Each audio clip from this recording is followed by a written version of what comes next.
बिस्मिल्लाहिर्रहमानिर्रहीम। नाज़रीन, बहुत ही आसान सादा सा नुस्ख़ा है। नोट फरमा लें, ख़ारिश के लिए, एलर्जी के लिए, गर्मी दानों के लिए, जिल्द पे, जिस्म पे जिस किस्म की भी एलर्जी और ख़ारिश होगी दानों की सूरत में, इंशाअल्लाह ये नुस्ख़ा लगाने के लिए है। ऐसा हैरत अंगेज़ नुस्ख़ा है कि आपने एक दफ़ा लगाया तो इंशाअल्लाह ख़ारिश का मुकम्मल तौर पे नामो निशान भी मिट जाएगा, ख़त्म हो जाएगा। और इतना आसान है कि अगर आप घर पे ख़ुद तैयार करना चाहें तो ये बिल्कुल आसानी के साथ आप तैयार कर सकते हैं। 2 चीज़ें हैं, सिर्फ़ मौसम का है थोड़ा फ़र्क, अगर वो चीज़ें आपको दस्तयाब हो सकें।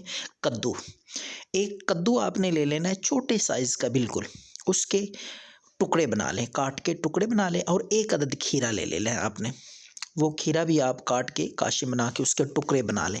दोनों चीज़ें 2 गिलास पानी में डाल के अच्छी तरह इनको उबालना है आपने, ताकि वो कद्दू का ये असर ठंडा होता है, खीरे का असर भी ठंडा होता है बिल्कुल। ये गर्मी दानों के लिए, ख़ारिश के लिए, एलर्जी के लिए ज़बरदस्त चीज़ है। इनको उबालें, 3-4 उबाले आ जाएँ तो उसको उतार के छान लें, पुन लें, ताकि वो कचरा वग़ैरह कद्दू और खीरे का वो निकल जाए।